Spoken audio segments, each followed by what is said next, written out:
몇 개를 다음 걸로 좀 미뤄야겠다. 이게 늘 이래요. 늘 애플 이벤트 한 번 하면 그 다음에 진짜 그 다음이 문제야. 뭔가 밀리는. 네, 밀린 거를 또 해야 되니까 이거를 다음 걸로 미루고 오케이. 이거는 미루고 나머지는 오케이. 이거 그놈의 러브버그 참. 익충이라 그래서 웬만하면 안 잡으려고 그러는데, 어딘가 집이 새는 데가 있나 봐요. 그래서 들어와 있는 애들은 어쩔 수 없이, 가택 침입으로 간주하여, 그 시기. 저희 아, 집도 뭐 비슷하게 네. 지금 어디서 들어왔는지는 모르겠는데 그니까요. 이게, 집 천장 형광등 있잖아요. 네네. 네, 거기에 지금 안에 들어와 있어가지고 네. 지금 좀 끔찍한 모습이 세 마리가 붙어 있어요. 여기는. 음, 그래갖고 모기보다 빛에 더 민감한 것 같아요, 애들이. 네, 좀 확실히. 그런 것 같아요. 팔로업이 많아요. 팔로업도 많은데, 일단 첫 번째 소식으로, 일단 저희가 IO, 저 조니 아이브의 듣도 보도 못한 스타트업, 있었는지도 몰랐는 스타트업이 갑자기 오픈 AI 인수가 됐고, 어쩌고저쩌고 그런 게 있었죠. 근데, 지금 문제 IO 페이지가 지금 내려갔다고 합니다. 그 이유가, 상표권 심해 소송이 지금 들어온 상태라고 하는데요. 그게 실제로 비슷한 이름의 이제, 여기는 IYO인데, 이게 무슨 그런, 약간 보청기라 그래야 되나? 그런 건 것 같아요. 이게 알고 보니까 근데 구글에서 이제 분산, 그러니까 왜 구글이 이제 문샷이라고 해서, 지네들이, 여기는 이제 돈 벌 건 아니지만, 이런 다양한 기술 연구를 위해서 이제 그런 자회사들을 두는 그런 제도가 있는데, 웨이모도 그쪽이고 웨이모도 그쪽에서 나온 거고 등등 있습니다. 근데 그 와중에 여기 중에 하나가 이제 IO인데 여기 IYO예요. 근데 발음을 하면 IO기 때문에 네. 예. 그래서 지금 그거를 싸우고 있다고 하고요. 네. 그렇습니다. 그러니까 이게 저희가 그때 얘기했던 거에 이제 좀 약간 그게 되는 거죠. 그러니까 얘네들이 일부러 구글 IO를 엿먹이려고 이름을 이렇게 지었다라는 게 얘가 그렇게 급하게 이름을 짓다 보니까, 이런 거 검토도 안 하고, 이제 이런 검토도 안 하고, 그냥 싸질러 놓은 거다. 그러는 바람에 이렇게 됐다. 네. 그렇습니다. 그 다음 팔로업은요, 이것도 짧은 거예요. 바로, 틱톡 금지법이 발효되는 게 또 연장됐습니다. 벌써 세 번째인데, 지금 또 75일 연장됐고요. 제 생각에는 지금, 솔직히 말해서 트럼프가 이걸 신경 쓸 겨를이 없을 거예요. 경제도 말아 쳐드셨죠? 지금 지금 중동에선 전쟁도 하셔야 되죠? 이러니까는, 네. 자기 말로는 이제 평화의 다리를 놓겠다, 어쩌고저쩌고 난리를 치고 있긴 하지만, CR도 안 먹히는군요. 네. 그래서 네. 연기가 돼서 또 75일, 또 됐고요. 제 생각에는, 한 4년? 4년이죠. 미국은. 4년 동안 계속 이럴 것 같아요. 4년 동안 계속 이러다가, 그냥 아마 이제 다음 정권 바뀌면 또 없던 일 될 겁니다. 아니면 아니면 실질적으로 이거를 할 새로운 정보가 나오든지, 하여튼, 네, 둘 중 하나일 것 같아요. 딱히 추가할 얘기 없죠? 아마도? 네, 할 거는 없고. 네, 그 다음은, 티빙 웨이브의 합병 얘기인데요. 전해주세요. 네, 이거는 이제 별거는 아니고 이제 계속 합병 한 해 만에 얘기만 하다가 결국에는 이제 합병을 하겠다라고 심사를 받았는데 이제 공정위원회에서는 이제 조건부 승인을 해줬어요. 이제 요금제 같은 경우에는 현행 요금제를 유지를 해야 되고 신규 요금제를 이제 통합해서 발표할 거면은 이제 내년 12월 말까지 유지해야 된다라고 하는데 이제 그 이유가 실시간 방송 채널이나 야구 중계 선호도가 높아서 이 두 회사가 합쳐지더라도 다른 서비스로 옮겨갈 가능성이 적다라고 봤대요. 그래서 이제 조건부 승인을 해줬고 이제 이게 결국 대체제가 없다는 얘기기는 한 건데 하여튼 그래서 이제 결국에는 합병을 승인을 해줬답니다. 조건부 승인은 해줬고 이제 여기서 남은 거는 티빙의 지분을 가지고 있는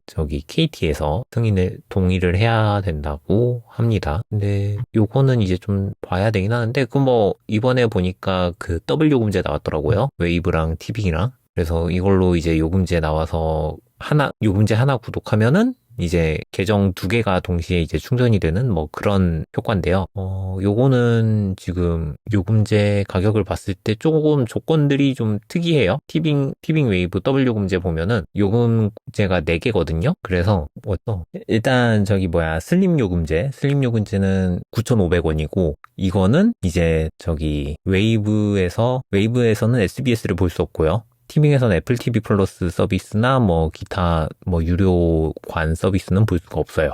그러니까 그거를 보려면 각자 따로 해라. 네, 그리고 이 슬림 요금제를 하면 티빙에서는 광고가 나오고요. 웨이브에서는 저게 광고가 안 나옵니다. 그리고 또 웨이브는 이 요금제를 쓰면은 TV가 안 닿아요. TV에서 볼 수가 없어요. 반대로 티빙은 또 TV에서 나오고요. 좀 통일하면 안 돼요? 왜 이래, 그러니까.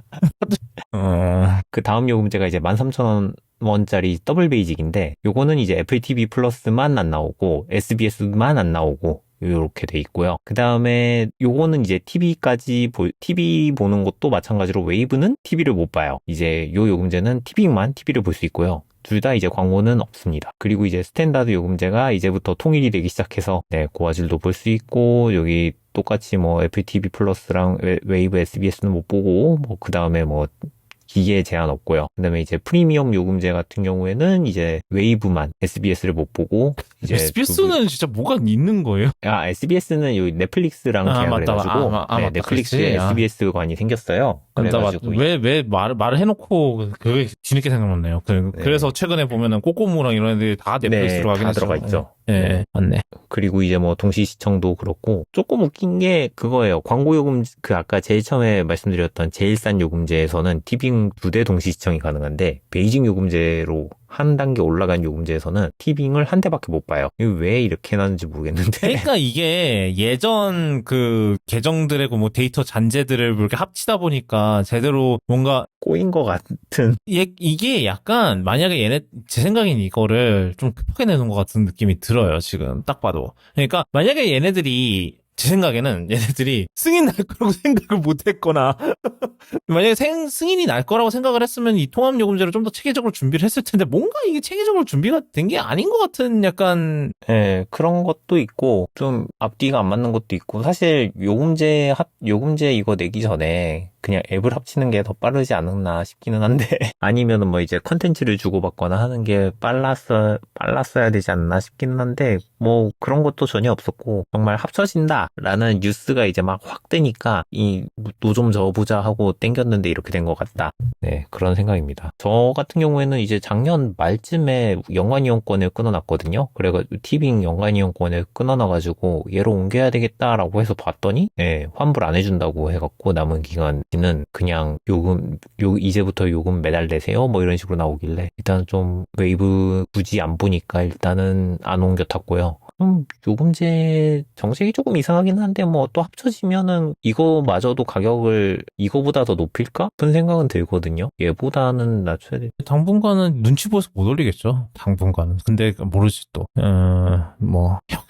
글쎄요. 저는 아직도 이게 지금 둘이를 합하면 넷플릭스를 뛰어넘게 되는데 테크니컬리 딱 봐도 과연 그러니까 어차피 둘 다 그거 있으니까 그 스포츠가 있으니까 그거 때문에 옮겨갈 가능성이 낮으니까 이게 독점이 이게 조금 말이 좀 이상한 것 같긴 한데 네 그래요. 그 다음은 좀 고깃집이 여러 개가 있는데 첫 번째는 이제 콜 오브 듀티 이제 모던 워페어 시리즈 지금 이제 리부트를 해서 벌써 리부트 시리즈가 3편까지 나왔는데 4편이 지금 루머가 떴어요. 이거 사실 좀 됐습니다. 이 루머는. 근데 그 4편이 정말 모던 워페어 4라고 하고요. 배경이 한국이 될 거라고 하고 그래서 플레이어가 국군 장병, 플레이어 중 하나가 국군 장병이고 판이 적으로 등장을 하겠죠. 이렇게 되면. 사실 콜 오브 듀티가 옛날에 이제 어드밴스드 워페어인가? 거기서는 이제 프롤로그에서만 이제 무슨 서울을 배경으로 해갖고 북한군을 싸우는 그런 미션이 하나 있었는데 지금 이거는 지금 게임 전체가 그 배경으로 간다라는 그런 루머가 있고요. 그래서 그거를 하기 위해서 모던 워페어 4라고 하는 거라고 하는데 그냥 말 그대로 이제 해외에서도 그냥 4로 홍보를 할 거다. 이런 건데 재밌네요. 사실은 이게 아무래도 사실 콜 오브 듀티에서 언젠가 만약에 만약에 현대전 베이스로 하면 언젠가는 다루게 되지 않을까. 아니면은 최소한 뭐 6.25 전쟁 배경으로 한 번쯤 캠페인 미션을 다룰 법도 했던 것 같은데 여태까지 안 한 것도 네. 조금 놀랍긴 하고. 왜냐면 전 세계에서 유일하게 지금 유일한 분단 국가인데 딱 물론 좀 그것도 있을 것 같긴 하네요.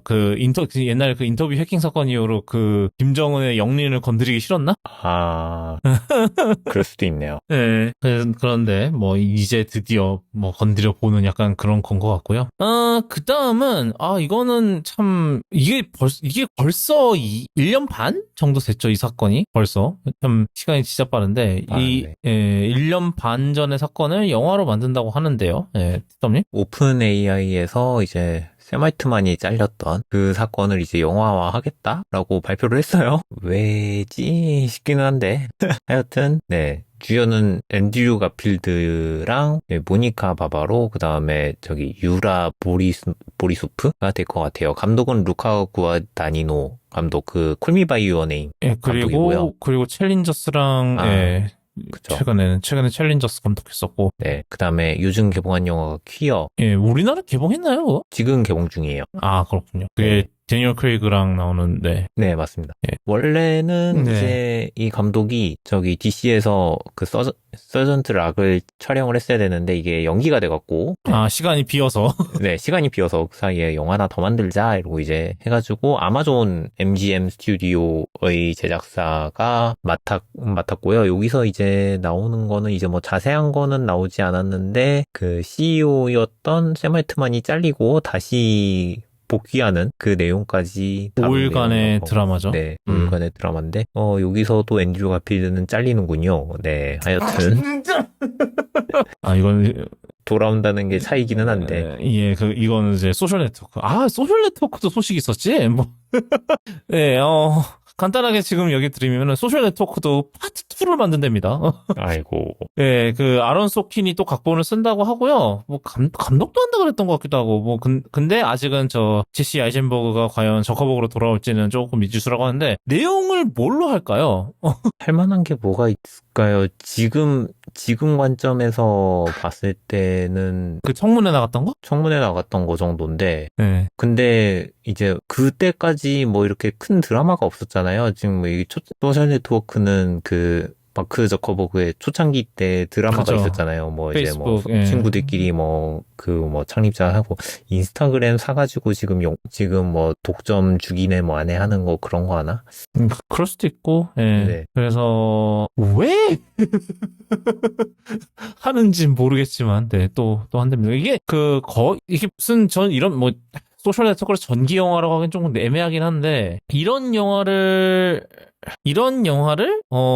파트 2를 만든다는 것 자체가 참 뭔가 흔하지 않은 것 같아요, 개인적으로. 그래서, 뭐, 옛날에도 무슨 스티븐 소더버그가 체 개발하기 이제 전기 영화를 2파트로 나눠서 만들었었다는 얘기는 있는데, 뭐, 그거는 근데 제 생각에는 애초부터 2부로 나눠서 제작할 생각으로 만들었던 것 같고, 이거는 지금 갑자기 속편을 만들겠다고 하는 거잖아요? 원래 생각이 네. 없다가. 그것도, 소셜 네트워크가 언제 나왔죠? 그것도 2010년? 그때쯤 나왔나? 그쵸?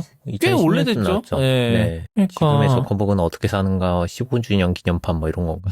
진짜네. 2010년 했네. 예. 네. 그래서 여기도 앤드류 가필드가 나오기 때문에 하는 소리였습니다. 이때는 이제 아직 스파이더맨으로 유명해지기 전이죠. 아직은. 네, 예, 그쵸. 예. 근데 모니카 바바로는 누구를 하는 거죠? 누구를 하려나? 그 정도로 젊은 캐릭터가 그분인가? 소라 비디오 트레이닝 유튜브를 했냐는 말에 답 못했던 그분인가요? 그분이 하나? 이름이 미라 무라티, 예. 예, 아마 맞는 것 같아요. 예, 지금은 그만뒀고, 이제 지금은 뭐, 자기만의 회사 차리고 나갔다고는 하나? 이름이, 그리고, 제목 얘기도 안 했네. 제목이 아티피셜이랍니다. 네, 아티피셜이라는 제목이고. 네, 그 드라마가 정말 현실에서 일어날 줄은 네, 예, 거기까지 할게요. 그 다음은, 또 아마존 MGM 소식이에요. 네.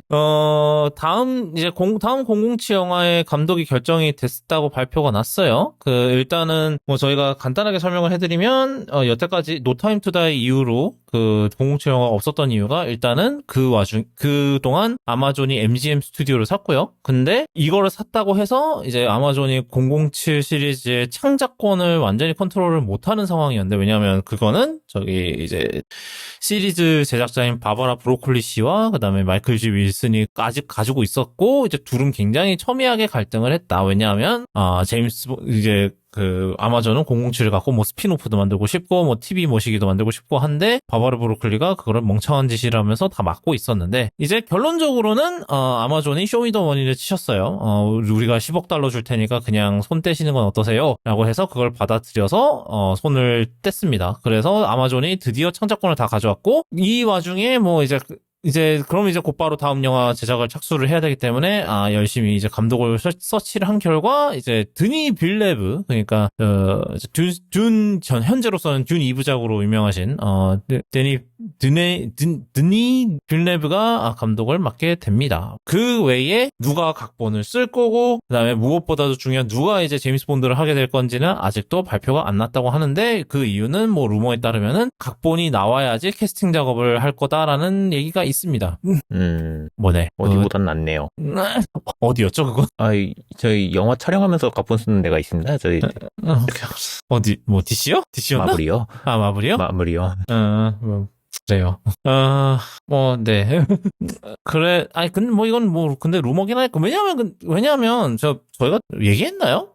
이제 얘기했는지 안 했는지도 기억이 안 나. 지금 에런 테일러 존슨이 최근에 오메가. 네, 그 얘기는 했습니다. 네, 오메가 앰베서더도 됐었기 때문에, 그래서 지금 에런 테일러 존슨이 지금 되게 유력하게 지금 떠오르고 있기는 하죠. 근데, 진짜 각본을 보고 정하겠다는 거는 이해가 되는 게, 각본을 어느 정도 얼추 이제 결정을 해야죠. 젊은 본드를 할지 아니면 좀 나이가 든 사람을 할지 이런 거를 결정을 해야 되니까, 그렇죠. 그거를 보고 이제 결정을 하는 거 이해가 되는데, 지금 제가 대충 기억나는 지금 후보군이 이제, 에런 테일러 존슨이랑 톰 히들스턴이랑 이드리스 엘바, 이드리스 엘바는 좀 옛날 얘기긴 하다. 네, 좀 오래되기는. 예, 오래된 떡밥이긴 한데, 하여튼, 헨리 카빌. 왜 헨리 카빌 까먹었니? 헨리 카빌도 되게 유력한데, 이분들 공통적으로 봤을 때 다 한 40대? 정도죠? 그러니까 여태까지는 지금 제가 알기로는 데니얼 크레이가 가장 젊을 때 캐스팅이 된 걸로 알고 있거든요. 그게 40대 30대 후반이었나? 하여튼 그랬던 걸로 아는데, 하여튼 그 나이대로 계속 가려는 그런 걸 수도 있을 것 같고. 근데 저는 사실 드니 빌레브 감독 영화를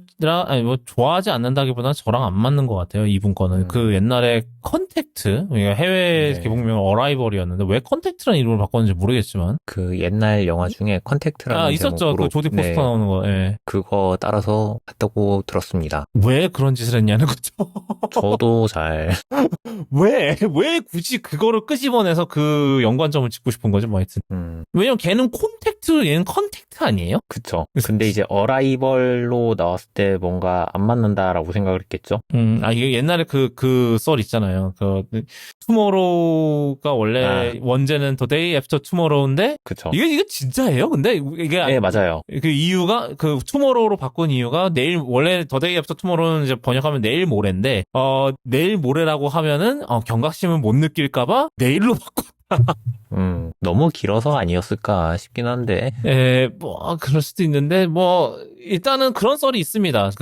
내일 모레라고 하면은 사람들이 우리나라 사람들, 빨리빨리의 민족이 경각심을 못 느낄까봐 바꿨다. 네. 그렇죠.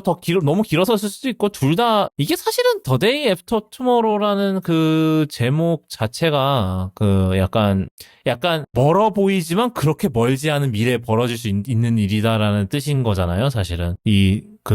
그런 뜻으로 지은 건데, 우리나라는 그게,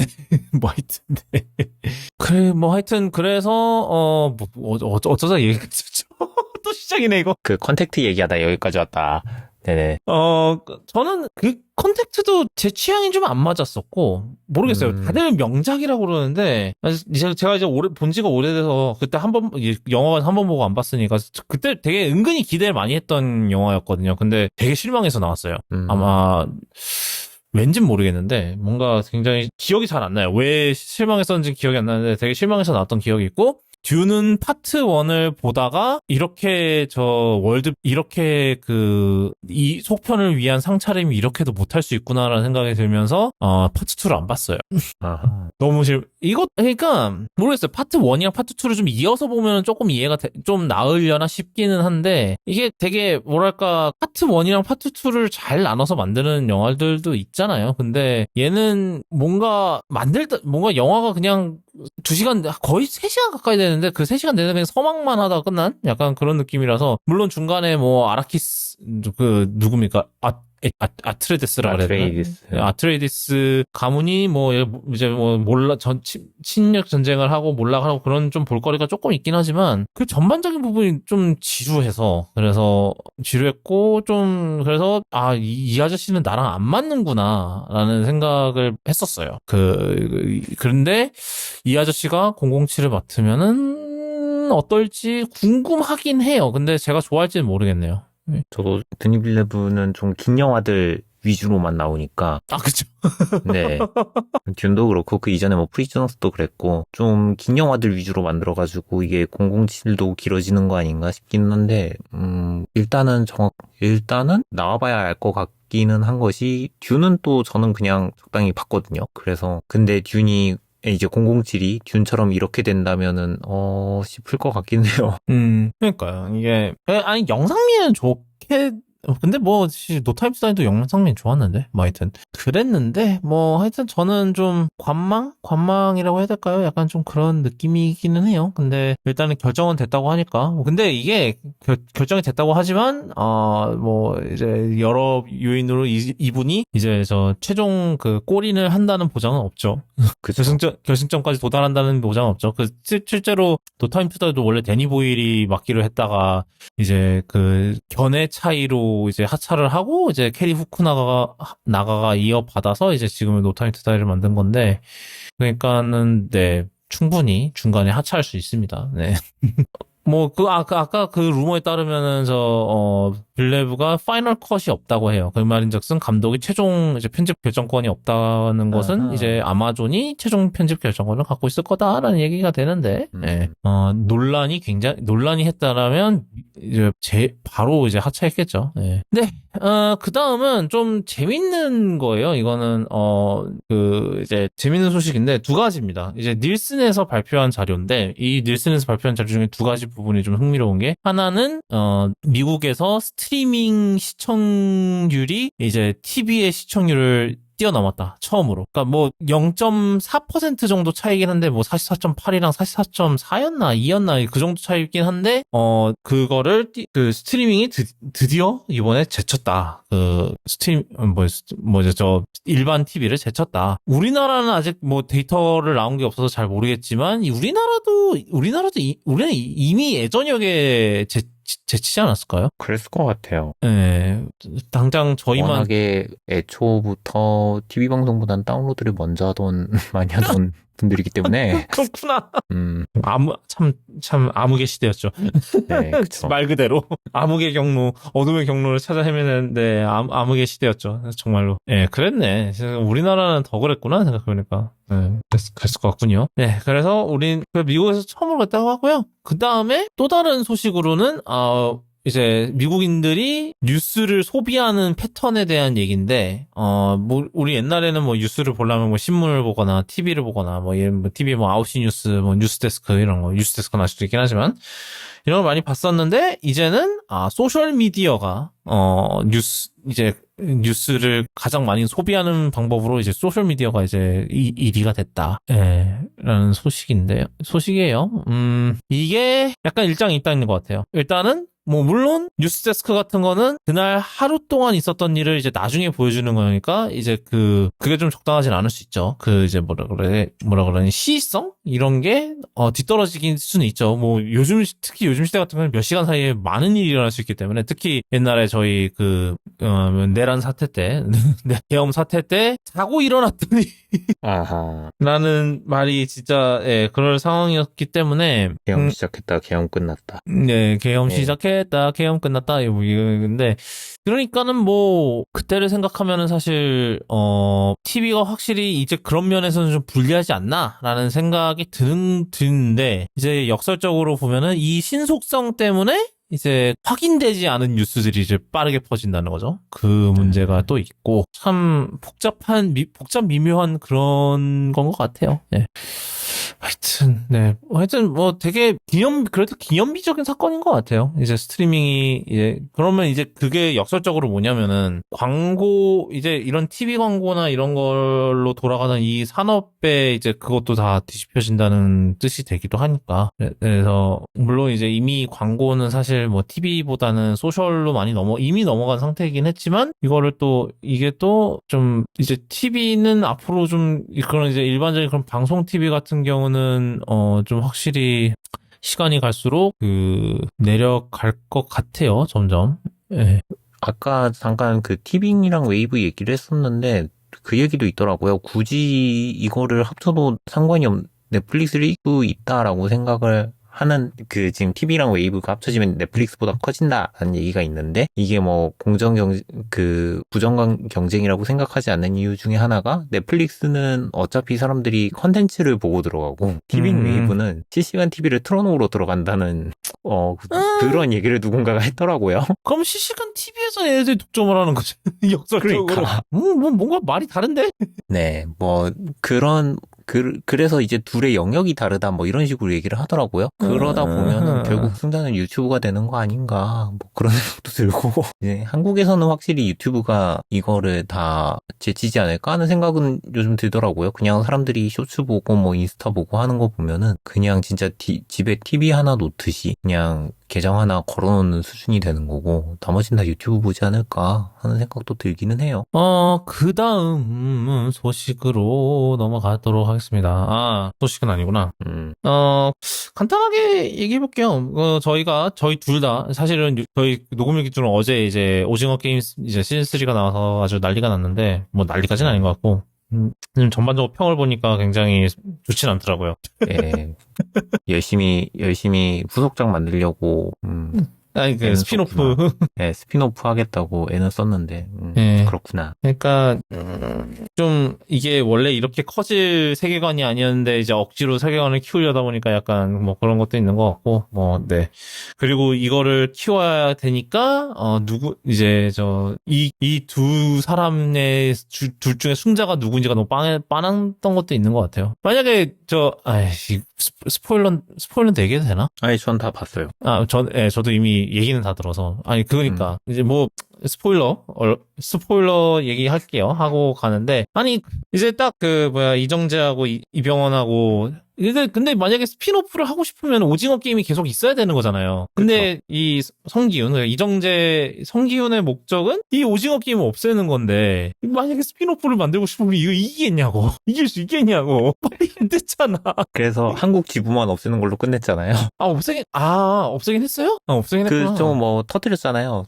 다 도망갔으니까, 하여튼, 그래서 저는 뭔가 그럴 것 같았어요. 만약에 스피노프 이렇게 얘기 나온다니까, 이거는 아무리 봐도 이거는 이 성기훈이 못 이기는 게 되는 거 아닌가라는 생각이 그쵸. 들었는데, 역시나 그랬고요. 네. 여기까지 할게요. 저는, 안 보고서 스포일러를 한 사람이기 때문에 참 재밌는, 저희는 그 와중에 저랑 이제 티터님 둘 다 F1 더 무비를 보고 왔습니다. 사실은, 이 세그먼트를 위해서 저기 F1 중증 F1 빠돌이인 일단 호갱을 소환을 할까 했는데 저희끼리 얘기할게요. 사실 제가 딱 호갱한테는 얘기를 들어서 영화 자체는 탑건 매버릭을 그냥 저 F1으로 이끌고 오면 어떻게 할까라는 딱 그 정도인 것 같아요. 조금 확실히 독창성은 좀 덜합니다. 근데 뭐 기본적인 재미는 보장하는 그런 영화였던 것 같고, 예. 되게 탑건 매버릭이랑 되게 비슷한 부분이 많아요. 딱 그 두 타이틀 캐릭터가 딱 이제 매버릭이랑 루스터의 그 관계랑 되게 비슷하게 전개가 되고요. 뭐, 그 옆에 이제 그 러브 인트레스트가 있는 것도, 상대 역에 있는 그것도 탑건 매버릭이랑 비슷하고요. 전반적으로, 뭐, 플롯의 진행도 좀 비슷하게 갑니다. 네, 그거는 이제 보통 스포츠물 영화들이 거의 그런 전개를 따라가죠. 네, 뭐 그건 도리어 이제 탑건 매버릭이 좀 그런 거를 많이 참고했다고 볼 수도 있겠네요. 어떻게 보면은. 네, 근데 그리고 제가 무엇보다 그래도 되게 좋다고 느꼈던 거는 진짜로 그 현장감은 정말 잘 살렸다. 이 영화 자체가 뭐 이거를 그 F1 그 머신 이제 F1 레이싱카 위에서 찍으려고 아이폰을 개조한 특수 카메라를 만들어서 올려서 촬영을 했다 그러더라고요. 그게 왜냐면은 일반적인 카메라가 올라가면은 이제 그 F1의 레이싱카 자체 그런 거랑 문제가 되기 때문에 그 공기 역학이 이런 쪽에 문제가 돼서 그게 문제가 안 될 만한 그런 이제 특수 카메라를 애플에서 만들어줬대요. 그러니까 애플에서 만들어줬는데 그걸 이제 아이폰 기반으로 해갖고 그 개조를 한 거라고 합니다. 아이폰 센서랑 이제 프로세서랑 가져다가 그걸로 해서 만들어서 뭐 원격으로 이제 아이패드로 컨트롤을 할 수 있고 뭐 이랬다고 하더라고요. 그러니까 약간 그 촬영 방식이랑 뭐 이제 그런 촬영 앵글들 그런 것도 보면은 좀 탑건 매버릭이랑 좀 비슷한 감이 있기는 한데 아무래도 전투기 안에서 찍는 거랑 아무래도 그 F1 레이싱카에서 찍는 거랑 좀 다르긴 하잖아요. 그래서 이제 기술적으로는 더 챌린지가 더 있었을 것 같기는 해요. 근데 하여튼 그래서 일단은 뭐 보신다면은 제 생각에는 뭐 이거는 아마 티터님 동의하실 거예요. 아마 이제 아이맥스보다는 돌비 시네마나 아니면 애트모스관에서 보시는 걸 추천. 네. 예, 왜냐하면 사운드가 죽여주는 영화거든요. 네. 이거는 사실 포드 대 페라리도 비슷했는데 역시나 이제 레이싱 영화인 포드 대 페라리랑도 비슷하게 그 사운드가 굉장히 중요한 영화예요. 그래서 뭐 비주얼보다도 영화 입장에서는 사실 그 사운드가 더 하기 때문에 아이폰 사용자분들은 지금 애플 TV 앱 들어가시면은 이제 그 F1 이거 더 무비의 그 햅틱 예고편을 보실 수 있거든요. 예, 그거는 아마 옛날에 이제 애플이 이제 애플 뮤직에다가 이제 그 음악이 재생될 때마다 진동을 넣어주는 그런 거를 만든 적이 있는데 아마 그거를 응용을 해서 만든 것 같고요. 일단 그 느낌을 그게 확실히 사운드가 중요한 영화예요. 그래서 애트모스나 아니면 돌비 시네마 보시는 걸 추천을 드리는데 뭐 다른 부분들은 이제 다른 플롯 포인트를 다 뭐 좀 영화적 허용 수준으로 좀 넘어갈 수 있는 부분들이 있고 이제 뭐 이런 언더독 스토리를 실제로 어떻게 하려면은 사실 좀 이렇게 못하는 애들이 어떻게 이제 다시 최고로 올라섰냐의 그거잖아요, 사실. 근데 그 부분에서 좀 확실히 무리수를 좀 둔 게 있다. 그러니까 아무래도 이제 F1 팬들 입장에서는 그게 가장 불만인 거죠. 이제 무리수를 많이 뒀다. 이게 저희가 뭐 스포일러라서 얘기는 안 하겠습니다만 뭐 좀 실제로 현실에서 그랬으면은 규정 위반이었을 법한 장면들이 많이 좀 나와요. 그래서 이게 아무래도 스포츠 영화다 보니까 스포츠 영화에서는 좀 이제 스포츠맨십 이런 게 좀 중요하잖아요. 근데 이렇게 브래드 피트의 캐릭터가 하는 이제 그런 행동들이 저게 과연 스포츠맨십에 어울릴 만한 이제 행동 거지인가라는 좀 논란이 좀 있어요. 예. 그래서 이거에는 동의를 해요. 그러니까 이게 누구를 위한 사람인지를 잘 모르겠다라는 그런 얘기가 있더라고요. 왜냐하면 F1 팬들이 보면은 뒷목을 잡고 그리고 F1 모르는 사람들이 보면은 사실 잘 모르는 그러니까 좀 이해를 못할 만한 것들이 많아요. 특히 이제 F1에서 지금 이 영화에서 많이 이제 다루는 개념이 바로 타이어 교체인데 이게 굉장히 이제 실제로도 굉장히 중요한 전략이긴 해요. 왜냐하면은 이제 한 경기마다 특정 타이어를 쓸 수 한 번씩밖에 못 쓴다 뭐 이런 룰들이 있거든요. 그렇기 때문에 그날의 뭐 컨디션이나 뭐 이제 그런 상황에 따라서 어떤 타이어를 먼저 쓰고 어떤 타이어를 중간에 바꿔서 뭐 상대방의 그거를 이제 대응을 할 거냐 이런 부분이 사실 실제로 F1에서 굉장히 중요한 전략 전략이긴 하거든요. 이게 굉장히 엄청난, 왜냐면, 이제 F1 같은 경우는 이제 엔진이나 뭐 차 자체는 각자 개발을 하는 거지만 타이어는 똑같아요. 이제 똑같이 이제 피렐리에서 공급하는 똑같은 타이어를 가지고 경쟁을 하는 건데, 하여튼 그래서 각자의 차 특성, 그리고 뭐 이제 그날 이제 경기를 치르게 될 트랙의 특성 이런 것들을 이제 고려를 해서 이제 각자 팀마다 이제 그 타이어 전략을 짜는 게 있는데, 그러니까 이 영화에서도 그 부분을 다루거든요. 근데 그 부분이 그게 왜 중요한지는 딱히 안 다뤄요. 그러니까 이제 잘 모르는 사람 입장에서 보면 왜 저걸 뭐 타이어 교체하는 거 뭐 그게 뭐 대수라고 저렇게 막 전략까지 짜고 막 이러는 거지라는 얘기가 나올 수도 있을 것 같아요. 이제 잘 모르는 사람들 입장에서는 F1을. 그래서 그 F1에 대한 좀 설명이 부족한 건 있는 것 같아요. 확실히 설명이 좀 부족했고, 하지만 그래도 제 생각에는 그런 걸 감안하더라도 F1 팬보다는 좀 후보자 그쵸. 잘 모르는 분들이 봐야 조금 더 이제 좀 그 비주얼을 즐기고 뭐 그런 게 좀 있는 것 같고, 뭐 F1 팬들 입장에서도 솔직히 그 영화보다 이제 그 F1을 좀 그 정말 그렇게 좋은 화면과 좋은 사운드로 그거를 들을 기회는 직접 그 차를 몰아보는 거 말고는 아마 기회가 없을 거예요. 왜냐면은 실제로 그 영화 자체를 이제 F1 그랑프리를 하면서 촬영을 했다고 하거든요. 네. 할 때 뒤에 곁다리 껴서 네. 촬영을 했대요. 경기를 할 때. 뭐 경기 이제 뭐 아마 예선할 때 뒤에 살짝 껴서 촬영을 했다는 것 같더라고요. 그 영화를 그 이제 F1 이게 23년 시즌 때 뭐 그랬다는데, 왜냐면 예선 어차피 그 각자 이제 시간만 내면 되는 거라서 아마 그때는 좀 경기에 좀 지장을 좀 덜 주니까 그때 아마 촬영을 한 것 같아요. 근데 그런 의미에서 보면은 그거만큼의 현장감은 이제 그 F1에서 현장감을 느끼기는 힘들 것 같다는 생각은 들거든요. 근데 아까 제가 말했던 그 이제 그 뒷목 잡는 건들 때문에 이게 왜냐하면 또 웃긴 게 루이스 해밀턴이 제작자예요. 프로듀서로 들어가 있어요. 크레딧이. 근데 이 사람이 검수를 하긴 했나 싶어요. 아니면은 그리고 이 영화 자체가 이제 F1을 주최하는 FIA에 당연히 승인을 받았으니까 이 영화가 만들어졌겠죠. FIA의 전폭적인 지원 아래 이제 영화가 만들어졌는 건데, 걔네들이 이걸 보고 괜찮다고 한 것도 좀 놀랐고, 왜냐면 이 영화에서 하는 행동이 실제로 비슷한 걸 했는데 이제 팀 전체가 이제 실격당하고 막 이런 일도 있었거든요. 그렇기 때문에 그 FIA는 이걸 보고 왜 오케이를 한 걸까 하는 생각이 좀 들긴 합니다. 근데 그런 거를 생각 안 하고 보면은, 그러니까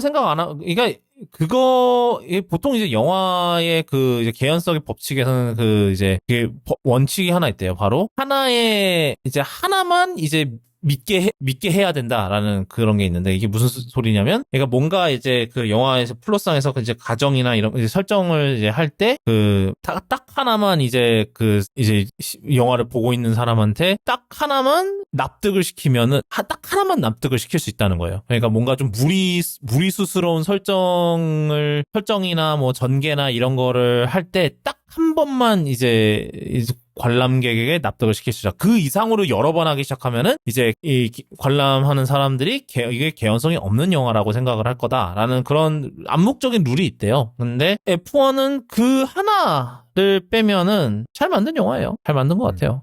조금 중간에 굳이 러브라인을 넣을 필요가 있었나라는 생각이 뭐 그런 것도 좀 들긴 합니다만, 몇 가지 그런 거 빼고는 영화 자체는 재밌다. 영화 자체는 재밌었고, 그 다음에 아까도 얘기했지만 그런 이제 되게 현장감 하나는 진짜 끝내주는 영화다. 네, 저는 그렇게 평하고 싶어요. 그리고 저 마지막으로 그 영화관에서 애플 로고 보는 게 기분이 참 이상하더라고요. 애플 제품을 영화관에서 사용을 했던 뭘 한 거니까, 되게 기분이 이상했다. 저는, 말씀하셨던 것 중에 이제 F1 팬들이 뒷목 잡겠다라는 거는 확실히 뒷목을 잡을 것 같기는 했거든요.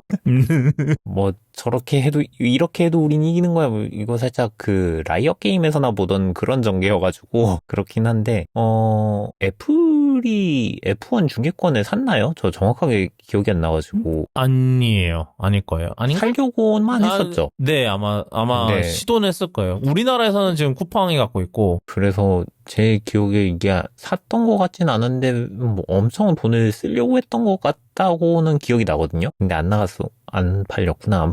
안 팔렸는데 하여튼 저는 그래서 이번에 영화 만들 때 아까 왜 이런 내용을 승인을 해줬나? 검수를 했나? 뭐 이런 거 말씀하실 때 사실 뭐 중계권 딜하면서 뭐 이런 얘기도 오가지 않았을까 싶거든요. 이런 내용의 영화를 만듦으로써 조금 더 많은 사람들한테 어필하고 영화 뭐 레이싱 재밌다라고 느낄 수 있게 하겠다. 그래서 이제 그거를 영화적으로 허용을 한 게 아닌가 하는 생각은 들었어요. 뭐 러브라인은 정말 왜 있는지 모르겠어요. 진짜. 러브라인은 거의 없어도 되거든요. 사실, 아니, 그리고 끝에 그것도 없잖아. 그거에 대한 페이오프도 없잖아요, 사실, 끝에. 그쵸. 그래서, 이건 스포일러지만. 저는 저는 맥 프로 광고하려고, 맥 스튜디오였어요. 네, 맥 스튜디오 광고하려고 넣어놓은 장면들을 넣기 위해 그 캐릭터를 넣었고, 그냥 그렇게 보여주면은 좀 너무 안 맞을 것 같으니까 러브라인으로 바꿨나? 하는 생각이 들었어요.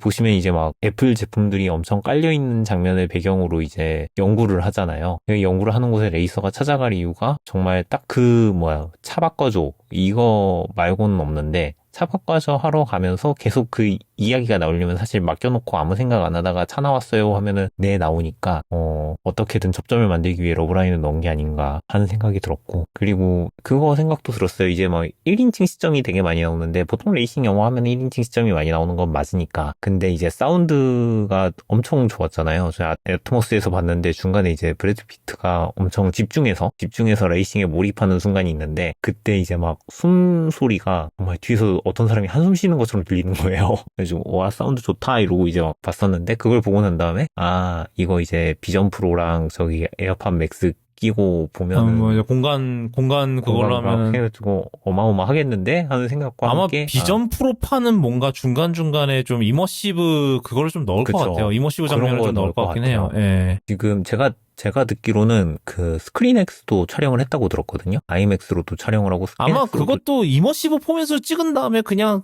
그거 네, 적당히 그랬을 것 컨버전 같아요. 넣어서 그랬을 것 같다는 생각이 들어요. 그래서 네 저는 참 일단은 그 비주얼은 정말 좋아요. 예. 근데 이제 딱 비교가 되는 게 이제 아까 얘기한 포드 대 페라리인데 저는 솔직히 말씀드리면 포드 대 페라리가 더 나은 것 같아요.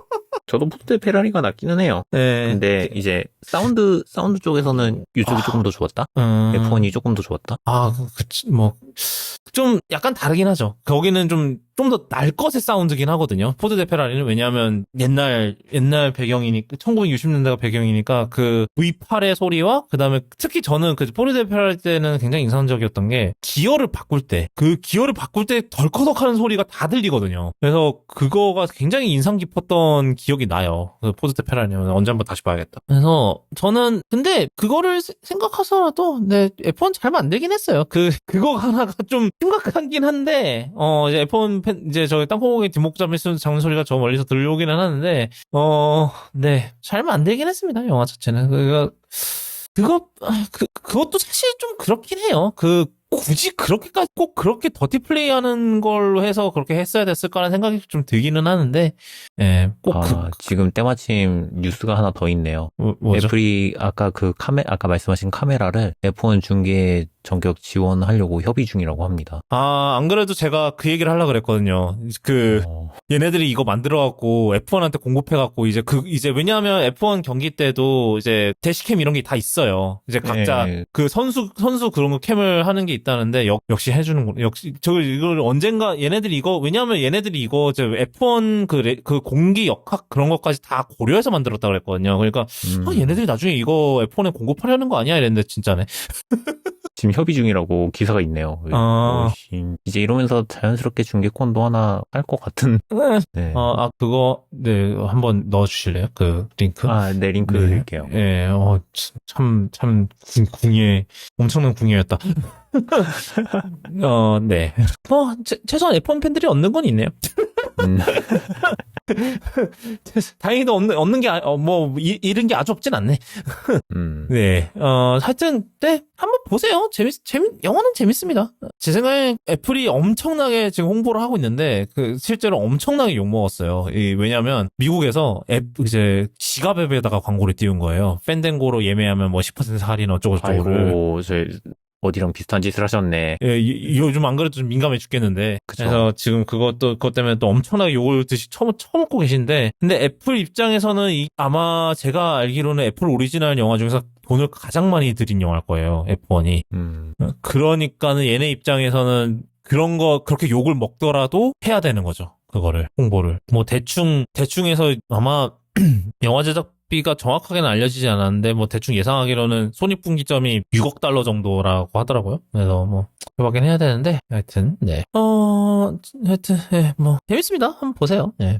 고깃집은 여기까지고, 일단은, 하나 또, 저희 아이폰 사용자들의 수건 사업 하나가 이루어질 참입니다. 바로 티머니가 애플페이를 지원한다고 발표를 했고요. 이것도 조금 된 소식이긴 한데, 사실 할 말이 많진 않아요. 왜냐하면은, 그 인스타그램에서 처음 발표가 됐는데, 자세한 내용은 추후 공개 예정이라고 돼 있기 때문에 알려진 게 하나도 없습니다만, 하나 유추할 수 있는 거는 이제 그 스크린샷에서는 이제 익스프레스 교통카드 기능, 그러니까 iOS에서 지원하는 기능인데, 이게 일본에서 이제 스이카 써보셨으면은 그거랑 똑같아요. 그냥 아이폰 아무것도 안 하고 그냥 쓱 하기만 하면은 바로 이제 체크 뜨면서 이제 결제 카드가 이제 그 결제가 되는 그런 시스템을 똑같이 도입을 한다라는 그런 소식이고요. 그게 이제 스크린샷으로 좀 보여서 이거를 하는구나. 이제 의문점은 이거죠. 어디까지 지원을 할 건가? 일단은 지금 서울시가 얘기했나 뭐 누가 얘기했나 모르겠는데, 티머니가 얘기했나는 모르겠는데, 기후동행 카드는 지원을 할 것 같다라고 하고요. 왜냐면 그거는 티머니가 주체로 하는 거니까, 뭐 서울시에 그거를 받아서 티머니가 주체로 서비스를 하는 거라서 아마 그건 문제없이 가능할 것 같은데, 이제 문제는 이제 뭐 신용카드 기반 아니면 K패스, 왜냐면 K패스 같은 경우는 카드사들이랑 같이 하거든요. 그래서 이거를 어떻게 할 건가라는 의문점이 남아 있습니다. 근데 뭐 일단 한다니까, 뭐 추후라고 하는 거를 봐서는 아이폰 17대, 근데 아이폰 17은 때나 하려는 거를 이제 지금 이렇게 미리 발표한다는 것도 조금 웃겨서 언제 할지는 모르겠어요. 한 여름 때쯤 할 것 같긴 한데, 예. 일단은 이거는 지켜보도록 하겠습니다. 일단은 그래도 풍악을 울릴 때는 된 것 같아요. 풍악을 드디어 하나 뭐 울리고요. 정말 진짜 가까이 왔단 얘기잖아요. 네, 그렇죠. 이제 얘네들이 공식 발표했다는 거는, 제가 옛날에 기억하기로는 현대카드가 애플페이 지원 발표했을 때도 한 2, 3주? 한 달? 전에 발표를 했어요. 발표를 하고 뭐 3월 며칠부터 이제 한다라고 딱 해서 이제 그때 시작을 했던 걸로 기억을 하는데, 아마 이번에도 비슷하게 할 것 같아요. 아마 여름 즈음에 하지 않을까? 네, 그렇게 생각합니다. 그 다음은 이거는 좀 게임 쪽 얘기긴 한데요. 일단은 마이크로소프트가 이제 엑스박스 무슨 핸드헬드 머시기를 개발하고 있다는 소문이 옛날부터 있었는데, 이게 그건지 모르겠어요.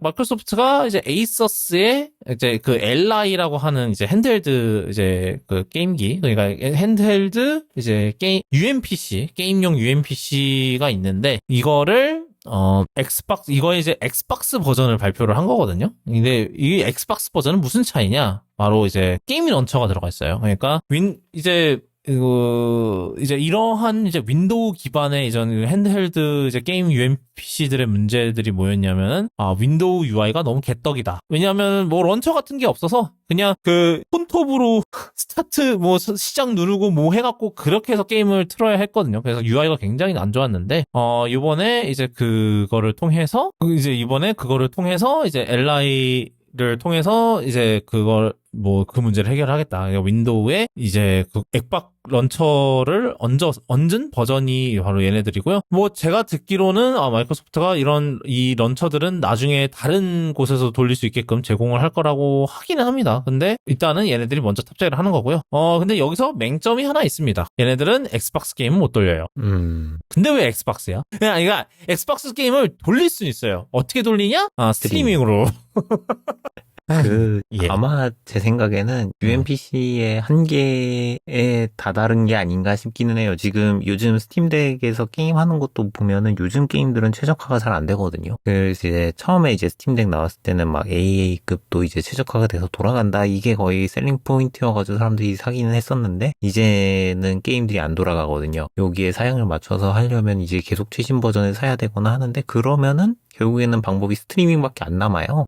이제 그럴 거면 차라리 가격을 싸게 해서 스트리밍으로 가는 방법밖에 없기는 한데, 그게 맞는 건데, 제 생각에는 저거 같아요. 그 엑스박스 클라우드? 네. 네, 그걸로 스트리밍을 하는 게 목적이 아닌가? 그런 생각은 들더라고요. 그냥 봤을 때 이제 UMPC의 목적 자체가 제가 봤을 때는 스트리밍 기기가 된 것 같아요. 그냥 안에 게임을 깔아서 하는 것보다는 인터넷 연결해서 플레이하는 게 맞는 것 같은. 네. 그리고 이제 그들이 바라는 것도 그런 것 같고, 얼마 전에 보니까 닌텐도도 저거 한다면서요. 스위치 2에 있는 스위치 2를 집에다 두고 스위치 1을 같은 와이파이에 있는 스위치 1으로 스트리밍해서 플레이한다 뭐 이런 얘기가 있더라고요. 그러니까 그래가지고. 그 스트리밍 앱을 이제 스위치로 출시를 하겠다 이런 네, 건가요? 뭐 예. 그런 식인 거죠. 아, 닌텐도가 그거를 해주려나? 그건 모르겠네. 잠시만요. 이게 그 집에 있는 스위치끼리 게임을 공유한다는 얘기였거든요. 아, 그 게임쉐어요? 네, 게임쉐어. 예. 아, 그게 그 방식으로 이제 엑스박스에서 이제 그쪽으로 이제 스트리밍을 때린다? 아마 그러지 않을까. 아니, 지금 제 얘기는 그 스위치에서 그 엑스박스 그게 된다는 얘기가 아니라 지금 UMPC들의 목적이 다 그렇게 되는 거 아닌가. 아, 예. 네. 좀 살짝. 그래갖고 네. 이제는 조금 아마 그러면 UMPC 가격들이 조금 더 싼 게 많이 나오지 않을까 싶은 생각이 들더라고요. 그 옛날에 그렇게 있었잖아요. 저 네, 로지텍이 네. 나왔었다. 로지텍이 내놓은 로지텍도 있었고 네. 이제 곧 있으면은 이제 뭐 아야 네온이 뭐 이랬던 친구들이 더 조금 더 싸게 나오지 않을까. 아, 그리고 뭐 멀리 가지 않더라도 저 플레이스테이션 포털 있죠. 맞네. 멀리 가지 않아도. 네. 네, 그랬네요. 그래요. 뭐 하여튼 확실히 그 전략 자체가 스트리밍 쪽으로 확실히 가는 것 같아요. 예. 그래서 뭐 이거는 조금 더 지켜보도록 하고 그 다음은 예, 트럼프 모바일이라는 게 나와요. 이게 놀라운 거는 이게 그 트럼프가 처음으로 대선 도전한 걸 10주년을 기념해서 나오는 거랍니다. 별걸 다 의미를 부여해서. 참. 네. 그래서 이거는 물론 이제 트럼프가 자체가 운영하는 건 아니고 이제 트럼프 재단이 있어요. 재단이라 그래야 되나? 트럼프 오거나이제이션이라고 그 트럼프의 이제 그런 다양한 자산이랑 회사들이랑 이런 걸 관리하는 주체인데 약간 우리나라 치면 삼성그룹 약간 이런 느낌이에요. 트럼프 그룹. 이런 느낌이에요. 이제 이쪽에서 이제 만든 거예요. 그러니까 아마 트럼프의 아들 중 하나가 이걸 운영을 하는 걸로 알고 있거든요. 아마 도널드 트럼프 주니어였던 것 같은데, 그러니까 일종의 그겁니다. 알짜통신사예요. MBN오고, T모바일 걸 쓴다고 하고요. 이름, 이제 유일하게 딱 하나, 요금제가 딱 하나입니다. 47 요금제가 47불 45인데, 뭘 것 같으세요? 47불 45. 그게 뭐죠? 도널드 트럼프가 45대와 47대 대통령이거든요.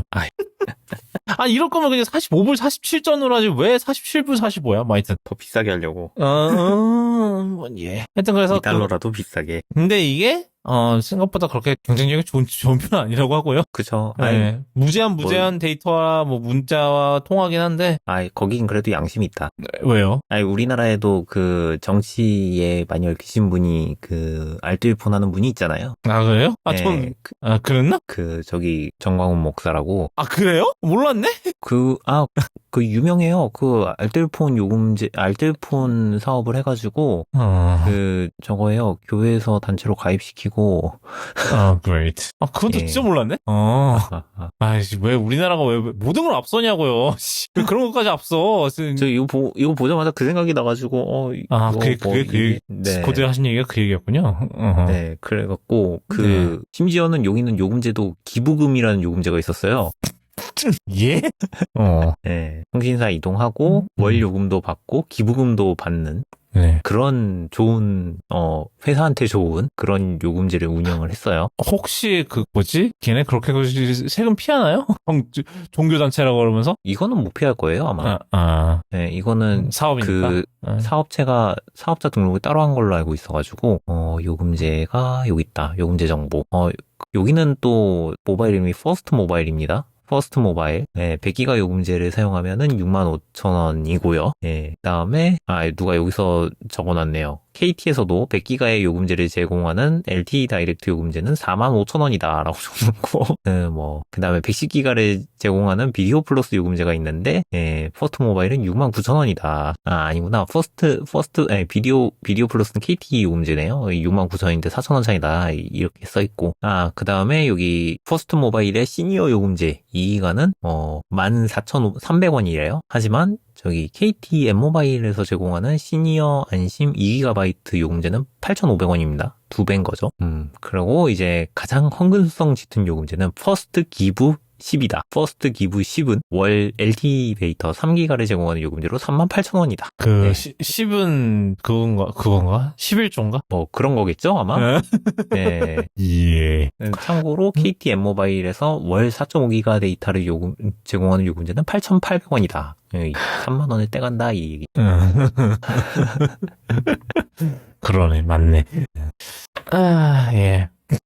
좀 어영. 아, 지금은 근데 이름 바뀌었답니다. 더 PNL로 바뀌었다. 이게 저기예요. 더 P&L은 사업체 이름이고, 아, 그래요? 예, 그 알뜰폰 이름은 그 퍼스트 모바일이고요. 그렇구나. 같이들 하는구만. 하여튼, 네, 다시 트럼프 모바일 넘어갔어. 근데 이 와중에, 이건 정광훈도 안 한 짓이에요. 바로, 핸드폰을 내놨는데, 이름이 트럼프폰 T1 뭐시기인데, 이때 논란이 됐던 부분이 뭐냐면, 미국에서 만들었다. 메이드 인 아메리카라고 아메리칸 포스트. 주장을 했었는데, 지금은 그 표현이 살짝 바뀌어서, 이제는 이제 미국의 가치를, 형상화한 폰이랬는데, 그렇게 포장을 바꿨다네요? 그렇군요. 이게, 그러니까 그런 얘기가 있어요. 그러니까 이것도 보나마나 이거 어디 알리익스프레스나 이런 데서 대량으로 만들어서 들여와서, 그쵸. 그냥 박스만 미국에서 포장하는 거 아니냐. 그렇게 생겼는데요, 생긴. 그러니까. 근데 그렇게 하면은 그게 안 되거든요. 그러니까 메이드 인 아메리카가 아마 해당이 안 될 거예요. 그 메이드 인 뭐라고 하려면은 또 그게 조건이 까다롭긴 하죠. 법적 기준들이 좀 까다로워서 아마 일단 질러놓고 안 되네 슬쩍 패야지가 된 것 같아요. 예, 하여튼 그래서 500달러라고 하고요. 네. 그리고 진짜 너무 취향이 트럼프스럽잖아요. 이게 생긴 게. 금색이야, 폰이. 이 뒷판 이거는 뭐예요? T, 트럼프고. 밑에 트럼프 원인 건 아는데, 이게 금을 너무. 진짜 금은 아니죠. 그거겠죠, 그냥. 도금일 텐데. 도금이겠죠. 예. 도금이거나, 에노다이징이거나, 알루미늄이면. 카메라 섬도 상당히 신경 쓰이고. 이거 제 생각에는, 존재하는 폰이 아니라 그냥 랜덤 것 같아요. 딱 봐서. 그런 것 같기는 해요. 근데 이제 실제로 누군가 샀겠죠? 아직 가을에나 나온다는 것 같아요. 그래서 더월즈에서도 주문하려고 되게 애쓰고 있다는데 깔라고. 당연히 안 줄 테니까. 리뷰 유닛을. 그쵸. 주지는 않을 것 같고. 줄 리가 없죠. 거의 통신사가 직접 핸드폰을 만드는 거는 그 구글 다음이네요. 결국엔. 그렇죠. 구글은 픽셀을 만들고 그렇죠. 구글 원을 하면서 여기는 이제 T1 폰을 만든다. 트럼프 만든다라고 좀 하기도 좀 애매하긴 한데. 네. 이 멘트 죽인다. 아메리칸 프라우드 디자인. 이게 만약에 중국에서 만들어갖고 안에 백도어가 심겨져서 들어오면은 그것도 그거대로 재밌겠다. 네. 네. 여기까지 하고요. 예. 그 다음은, AI 소식이 있는데, 좀 소송 얘기를 좀 가져왔어요. 전해주시죠. 이거는 이제 계속 쭉 있어왔던 AI가 이제 저작권물을 학습하는 게 맞느냐, 이거에 대한 얘기인데, 클로드를 만든 엔트로픽이 소송을 하고 있었나봐요. 그래가지고 결국에는 클로드 쪽 엔트로픽이 인정을 받았습니다. 이 주장을 여태까지 지금 AI 업체들이 주장했던 바는 우리가 학습시키는 거는 공정이용이다라고 주장을 했거든요. 네, 요게 인정을 받았어요. 그래서 이제 이게 캘리포니아 법원에서 이제 판결을 받은 게 직접 구매한 도서를 스캔해서 디지털화한 거를 AI 모델을 훈련에 이용한 거는 공정이용에 해당한다 라고 했대요. 그래가지고 이게 결국에는 AI 모델도 뭔가 창작품이니까 창작을 장려하는 저작권법의 목적에는 부합한다라고 얘기를 했대요. 이건 맞는 말인지는 모르겠으나, 네. 그런데 이제 문제는 여기 엔트로픽이 서버에 여기도 마찬가지로 흔히 말하는 G 라이브러리라고 하는, 아니면 라이브러리 제네시스라고 하는 해적판 사이트에 있던 책들을 다운로드해서 학습한 게 이제 증거로 나왔대요. 그래서 요거는 불법 다운로드는 공정이용으로 인정할 수 없다라고 이제 얘기를 했다고 합니다. 그래서 이제 이제 결국에는 책을 사서 스캔 떠서 넣는 거는 오케이. 하지만 불법 다운로드는 불법 다운로드다. 이렇게 판결을 받았고요. 그래서 요거 사건 자체를 분리해서 네. 스캔한 도서는 공정이용으로 인정을 해주고 불법 다운로드한 책은 불법 다운로드 사건으로 분리해서 판결하겠다라고 해서 불법 다운로드 사건은 12월에 다시 재판을 연다고 합니다. 요건 이제 배심원 심판으로 열린다고 하고요. 아마도 요거는 이제 배상액 규모를 책정하는 재판이 될 거라고 하네요. 일단은 그걸 했다니까. 예. 네. 그래서 이제 앞으로는 아마 판례가 생겨버렸기 때문에 이제 구매를 했다던가 뭐 어디서 받은 자료라던가 이런 것들은 훈련을 시켜도 공정이용으로 보호받을 수 있게 될 수 있다라고 하고 이제 문제는 이제 다른 기업들도 다 재판은 비슷한 사건으로 재판을 하고 있죠. 오픈 AI도 그렇고 메타도 그렇고 이제 이곳들도 아마 저작권 분쟁에 휩싸여 있는데 불법 다운로드한 것들을 사용한 곳이 있어요. 메타 같은 경우에도 이제 내부 여기 노트북으로 토렌트 돌리다가 걸려갖고 그거는 이제 아마 요것도 보상을 해야 될 거고요. 여기도 아마 배상을 하게 될 거고 대신에 이제 기업 대 기업으로 소송하고 있는 저기 오픈 AI 같은 경우에는 아마 합의금을 망창 들여가지고 계약해서 사왔다라고 주장을 하면 처벌을 피할 수 있게 될 것 같습니다. 그리고 이제 엔트로픽은 이번에 판결받은 걸로 이제 계속 새롭고 창조적인 콘텐츠를 열심히 만들겠다 뭐 이런 식으로 얘기를 했다라고 하더라고요. 그래갖고 요거는 이제 아마도 첫 판결이니까 계속 사건이 언급이 될 것 같기는 해요. 요거 가지고 이제 얼마나 훈련을 시켜도 되느냐에 대해서도 얘기를 할 것 같은데 결국에는 산책은 직접 따서 해도 된다 뭐 이렇게 돼버린 사건이라 조금 지켜볼 것도 아니고 이거는 그냥 이제 다른 판결들 나는 것들에 엄청 큰 영향을 미칠 거기 때문에 이제 메타는 뭐라고 주장할지가 상당히 궁금해져요. 노트북에다가 토렌트 돌린 거는 엄청 클 건데. 근데 사실은 저 메타도 얼마 뒤에 판결이 나왔는데 여기도 메타가 일단은 승소를 했거든요. 근데 했나요? 했는데 이제 문제가 뭐냐면은 이제 이 엔트로픽 같은 경우는 이제 그 공정 이용으로 인정을 받은 이유 중 하나가 이제 이제 그 재판의 과정에서 이제 이 훈련 과정에 대해서만 이제 그게 논점이 있었는데 왜냐면 근데 보통 이제 그거가 문제가 되는 거는 바로 이렇게 해서 훈련을 해서 그러니까 트레이닝에 이제 이런 이제 뭐 저작권 그런 거 된 거를 쓰는 거는 뭐 문제가 되는 부분이 아니다. 여기서 이제 대표적으로 뭐라 여기 이제 엔트로픽 이제 법정에서 이제 저기 이제 이 엔트로픽을 고소한 측의 변호사들이 한 멍청한 짓이 뭐냐면은 엔트로픽이 그렇게 이제 트레이닝을 한 게 그냥 이거는 그냥 아이들이 책을 읽고 그냥 그 책을 읽는 건 가지고 얘기하는 거랑 다른 게 없지 않냐라는 그 질문에 인정을 했대요. 그 맞다고. 뭐 테크니컬리 그렇긴 하죠. 왜냐하면 얘네들 이걸 읽고 지가 하고 싶은 헛소리 내는 거니까 결국은 기술적으로 비슷하기는 해요. 그래서 그게 이제 큰 페인으로 작용을 했다. 왜냐하면 이게 결론적으로 이게 정말로 이제 저작권을 위반을 했다라는 게 인정을 받으려면은 얘네들이 이거를 배워서 나온 아웃풋이 완전히 이제 아웃풋이 똑같으면은 그러면은 이제 이거는 이제 저작권 위반이다가 되는 건데 일단 안트로픽 건에서는 그게 다뤄지지도 않았고 왜냐면 그쪽에서 주장을 하지 않았기 때문에 관련해서 아웃풋에 대해서 메타에서는 이거에 대해서 주장을 했었대요. 근데 문제는 뭐였냐면은 이거에 대해서 이제 이 아웃풋이 실제로 되게 유사하게 나왔다라고 나온 증거들이 너무 약했다. 그러니까 한 50단어 정도밖에 똑같이 안 나왔대요. 그러니까 판사가 이거는 실제로 이게 저작권을 침해했다고 보기가 어렵다라는 걸로 판결이 난 거예요. 그래서 메타가 승소를 했어요. 이거는. 근데 이게 역설적으로 보면 이게 좀 이따가 얘기하겠지만 디즈니가 이제 하잖아요? 미드전을 고소를 하잖아요? 근데 이게 디즈니가 이제 지금 잠깐 얘기해 주실래요? 뭔지. 네, 디즈니랑 유니버셜이 자연스럽게 이어지는데?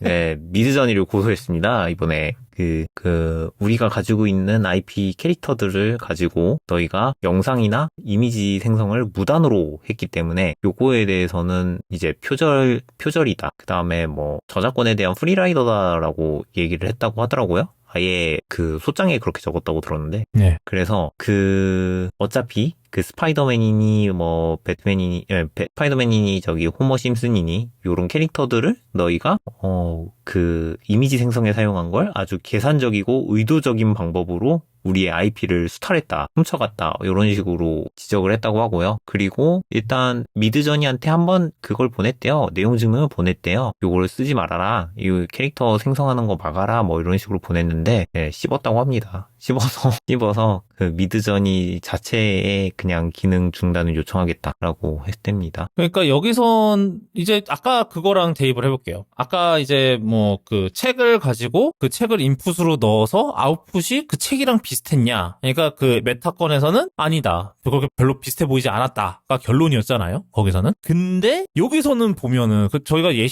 아마 이 기사에도 예시가 있나 모르겠는데 거의 똑같이 만들잖아요. 그쵸. 그냥 어떠한 가드레일 없이. 그러니까 제정신이었으면 가드레일을 만들었을 텐데 가드레일 없이 그냥 똑같이 스파이더맨 만드시고 똑같이 미키마우스 만드시고, 미키마우스는 그거 됐으니 퍼블릭 도메인 됐으니까 조금 다르긴 한데 뭐 엘사를 만들 수 있고 안나를 만들 수 있고 이러니까는 이거는 딱 봐도 증거가 있잖아요. 그러니까 이 AI가 그 디즈니랑 유니버설 뭐 미니언스도 있다고 하더라고요. 그럼 유니버설 이런 것들 인풋을 넣어서 훈련을 하니까 아웃풋이 얘네들이 똑같이 나오더라. 그러면 이거는, 그러니까 이게 그냥 단순히 트레이닝이 페어 유즈라고 이제 판결이 나서 좋아할 게 아닌 거예요. 그만큼 아웃풋을 조심을 해야 되고, 그러니까 그 단순히 이제 그게 페어 유즈가 됐다고 해서 뭐 물론 큰 산 하나 넘은 건 맞아요. 근데 여전히 이렇게 만든 AI, 왜냐면 AI라는 거는 뭐 그래요, 가드레일 뭐 이런 거 할 수 있겠죠. 근데 가드레일 AI라는 게 원래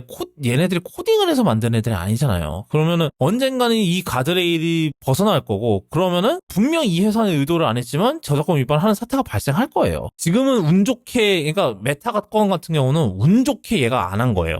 제 생각에는 메타가 이걸 가드레일을 잘 쳐서 피한 게 아니라 그냥 운이 좋았어요. 아니면은 이거를 프롬프트를 넣어서 이거를 증거자료를 제출을 했던 게 다 프롬프트 엔지니어링을 제대로 못해서 이제 그 결과들을 못 만들어냈던 건지 뭐 그런 건 것 같은데, 지금 이 디즈니랑 유니버설이 지금 미드전이 한 거는 너무나도 지금 결과물이 빤하잖아요. 그러니까는 이거는 제 생각에는 그러니까 메타랑 엔트로픽이 페어 유즈에서 이겼다고 해서 이겼다고 해서 모든 게 다 공정 이용인 건 아닌 거죠. 그러니까 왜냐면은 이제 그러니까 그 트레이닝 자체만, 그러니까 결국은 이 아웃풋으로 이제 이 트레이닝 과정에서 이제 저작권 위반을 했다는 거를 증명을 그건 아니구나. 그냥 일단은 둘 다 이제 그런 책을 가지고 트레이닝 했다는 것 자체는 인정을 한 거잖아요. 그죠? 근데 이제 그게 그 자체가 이제 어디서 나왔냐, 그게 문제인 거고, 어디서 났냐가 또 다른 문제인 거고. 그러니까 그쵸. 근데 하여튼 제 생각은 그래요. 그러니까 이게 AI 트레이닝에 있어서 모든 게 그러니까 모든 거가 이제 사면받는 건 아니고, 그만큼 도리어 더 트레이닝할 때 이런 아웃풋, 이게 대놓고 저작권을 위반하는 아웃풋들이 안 나오도록 이제 이 회사들에서 더 신경을 써야 되는데, 과연 이 회사들이 지네들의 AI를 컨트롤할 수 있을까라는 생각이 저는 듭니다. 네, 그러네요.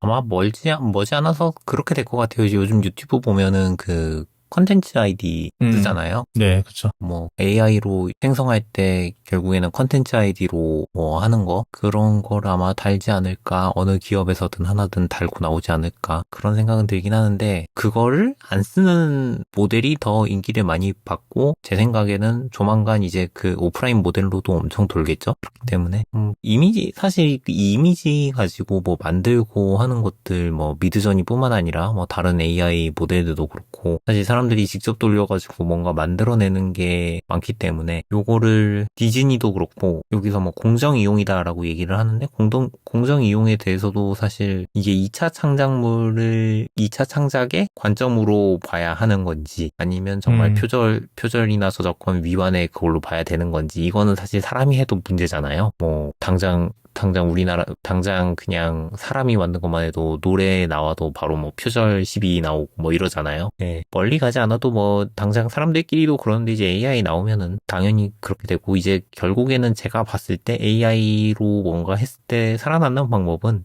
AI로 돈을 벌려고 안 하는 게 AI가 만든 무엇으로인가 돈을 벌려고 하지 않는 게 제일 맞는 거 아닌가.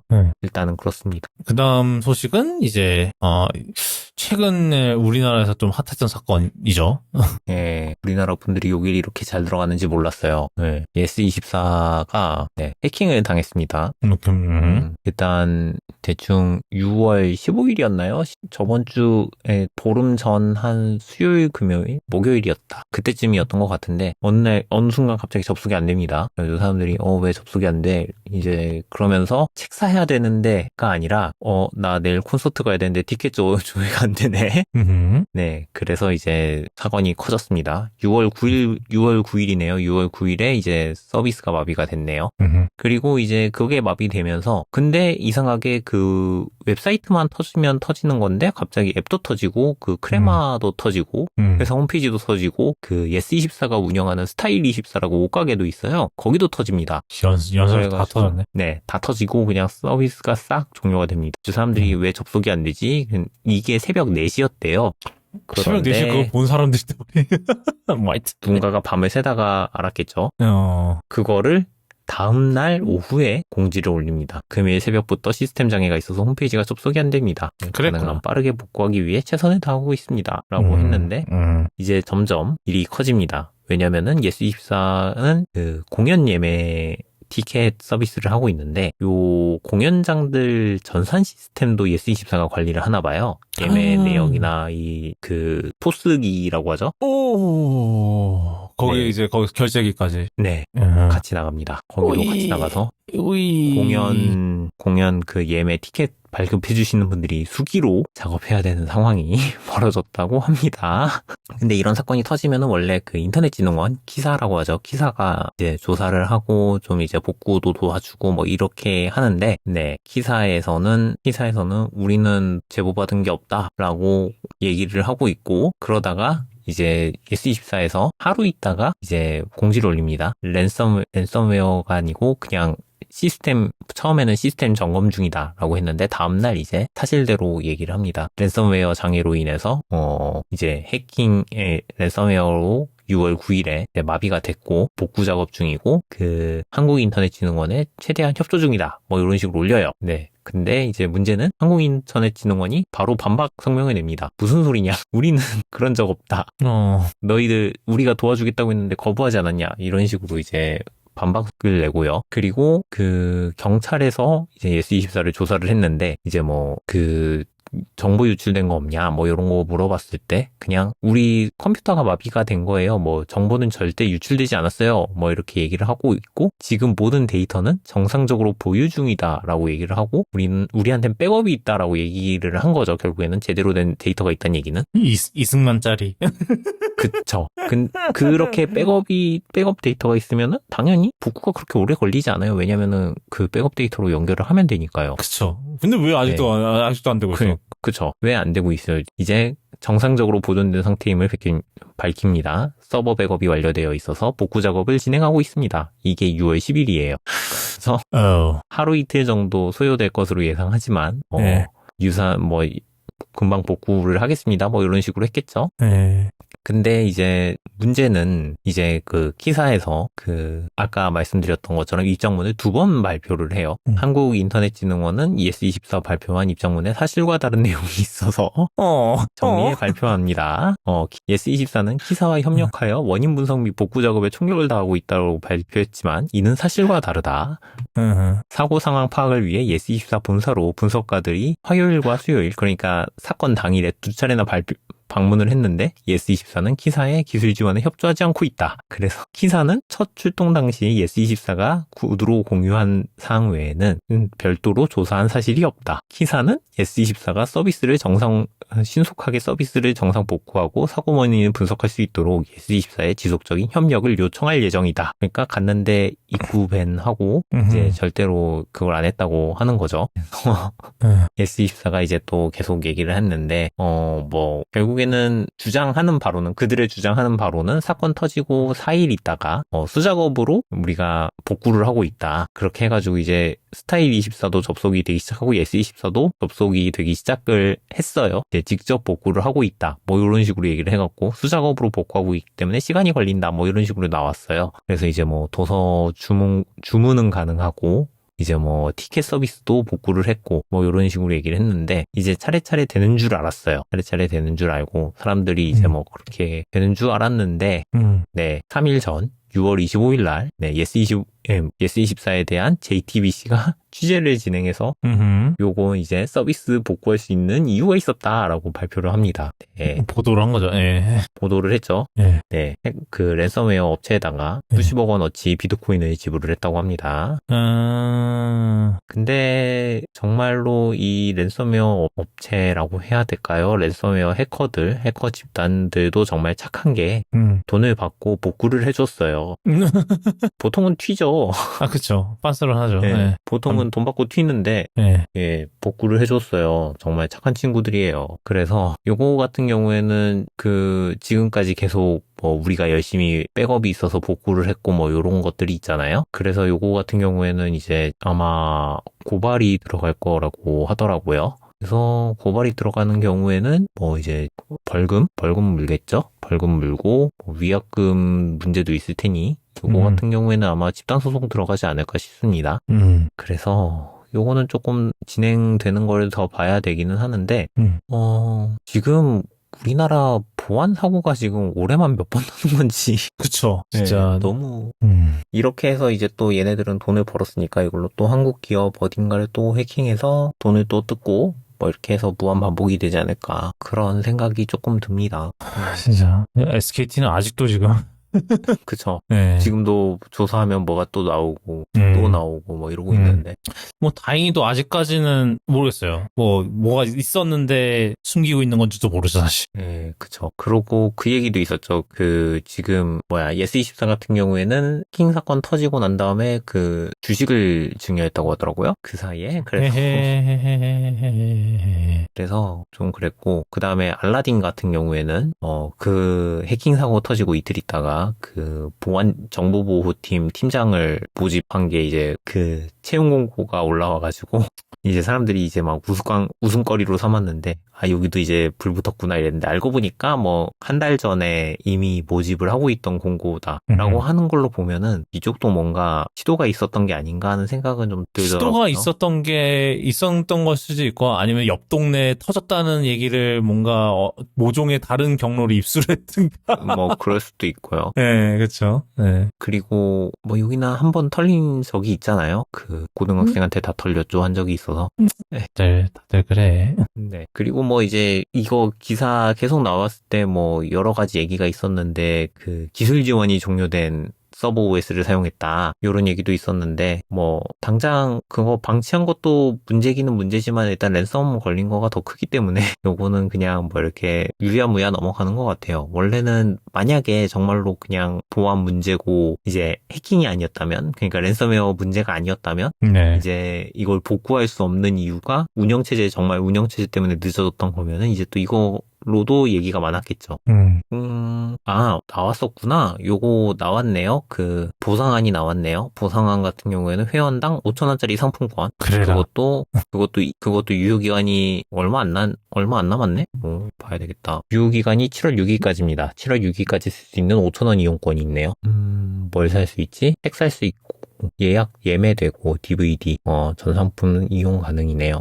5,000원짜리 뭐 살 수 있나? 예스24에 들어가고 있습니다. 책 중에 5,000원 되는 건 잡지나 만화책도 요즘 만 원 웃돌기 때문에 파이 패밀리가 5,400원이네요.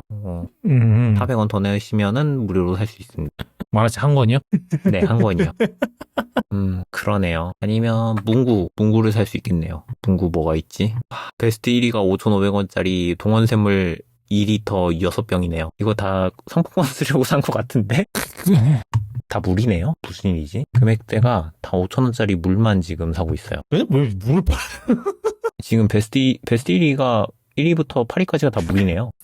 그 금액대가 다 5,000원인 거 보니까 아마도 이 5,000원을 그냥 물로 쓰는 것 같습니다. 뭐지? 왜 물이지? 알 수 없네요. 하여튼, 네, 이게 각자 보안은 참 각자가 잘 챙겨셔야 하는데, 참 쉽지가 않네요. 이게 서로 이제 좀 도와줘야 이게 서로가 잘 하는데, 네, 좀 쉽지 않네요. 그죠? 오늘은, 여기까지 하도록 하겠습니다. 코드캐스트는 아시다시피, 애플 팟캐스트, 팟빵, 스포티파이, 유튜브, 네이버 오디오 클립에서 들으실 수 있고요. 오늘 달았던 내용, 구독.com/캐스트/2 31에 들어오시면 오늘 다뤘던 내용 딱 정리해 놓으니까 궁금하신 기사 이런 거 있으시면 들어오셔서 읽어주시면 좋을 것 같아요. 오늘은 여기까지고요. 저희 다음 이 시간에 또 돌아오도록 하겠습니다. 그때 뵐게요.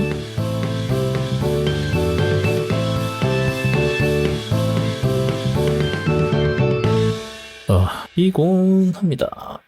저는 스이버펑크를 결국 PS4판을 샀죠. 네, 중고로 구매하셨군요. 네, 이게 왜냐면 크로스세이브가 돼요. 스위치랑 스위치 2 버전이라 그래서 크로스 플레이를 하려고 했는데 이게 제가 PS4판을 산 이유는 그 당시에 이제 그 난리 때문에 PS4판 개판한 사건 때문에 그것 때문인지 아니면 원래 계획이었는지는 모르겠는데 PS5 무료 업그레이드가 됩니다. 요즘 많이 해주더라고요. 그냥 네. PS4 게임을 사면은 무료 업그레이드를 많이 해줘가지고 5로.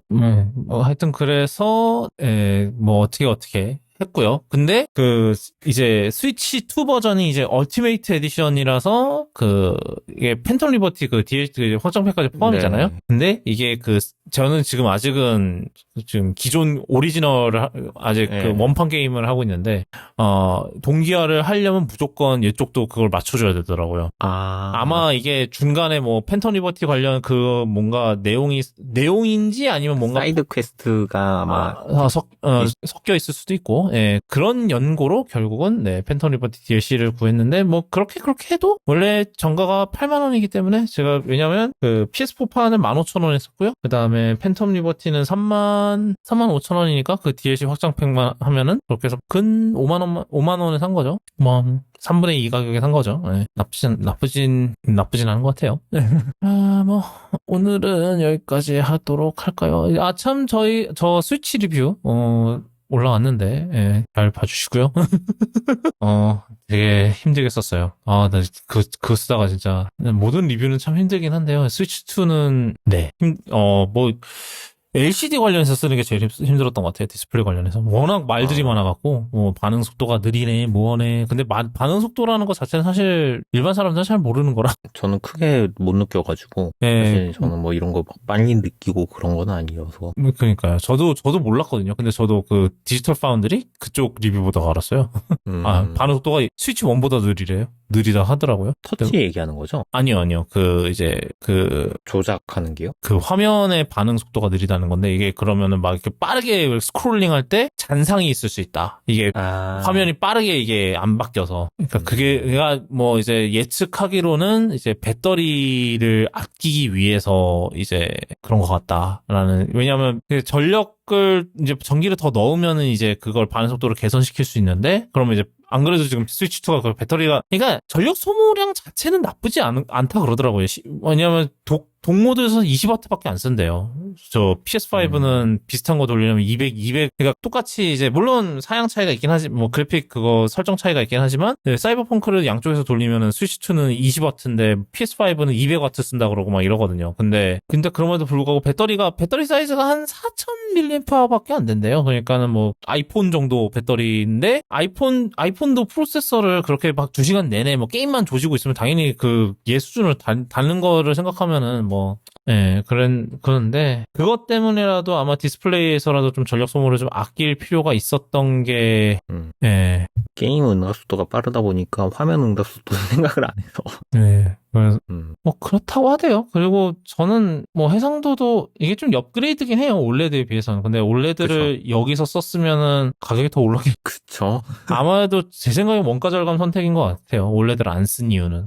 원가 절감을 하려고 한 것 같고. 왜냐면 지금 여기서 올레드 썼으면은 그리고 이게 HDR이 이미 있으려면 최소한 600니트까지 올라가 줘야 되는데 지금 얘도 400니트에서 끊긴단 말이에요. 그러니까는 뭐 그거 하려면은 뭐 최소한 제 생각에 80만 원까지 갔을 수도 있었어서 뭐 화면 때문에 그런 거 생각하면은 좀 아낄 필요가 있었지 않았나 뭐 그런 생각도 좀 들고 그러네요. 네.